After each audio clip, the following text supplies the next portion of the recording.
بسم اللہ الرحمن الرحیم صلو علی الحبیب صلی اللہ تعالی علی محمد۔ آج میں آپ کو جماعت کی پابندی کہ اگر ہم جماعت کے ساتھ نماز پڑھتے ہیں تو اس کا ہمیں کیا فائدہ ملتا ہے،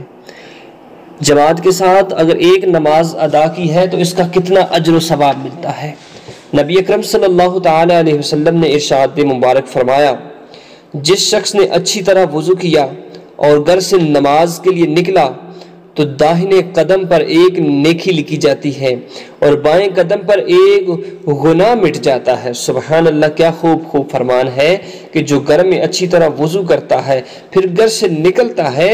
ہر ایک قدم پر ایک نیکی لکھ دی جاتی ہے اور دوسرے قدم پر اس کا ایک گناہ مٹا دیا جاتا ہے۔ مسجد کا فاصلہ قریب ہو یا دور،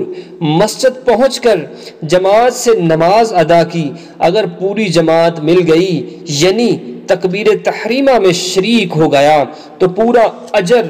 اور اگر کچھ حصہ نماز کا ہو چکا تھا یہ درمیان میں شامل ہوا اور سلام کے بعد اپنی نماز پوری کی تو پھر بھی پورا اجر، اور اگر اس نے اس کے مسجد میں پہنچنے تک اسلام پھر گیا اور اس نے مسجد میں تنہا نماز پوری کی تو بھی پورا اجر ملے گا۔ ابو داؤد شریف کی احادیث مبارکہ ہے۔ تو سبحان اللہ، کوشش کیجئے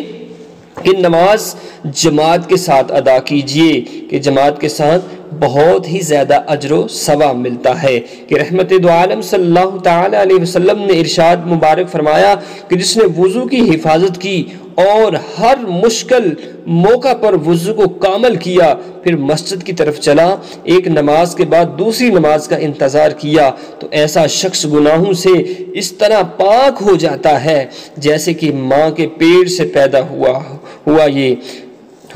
یہ شخص خیر کے ساتھ زندہ رہا اور خیر ہی پر اس کا خاتمہ ہوگا۔ یہ ترمذی شریف کی احادیث مبارکہ ہے۔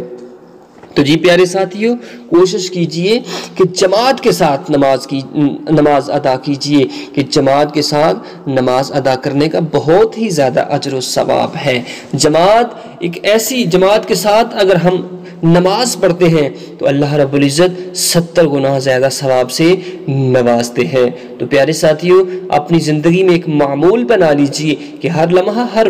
وقت وضو میں رہیے کہ وضو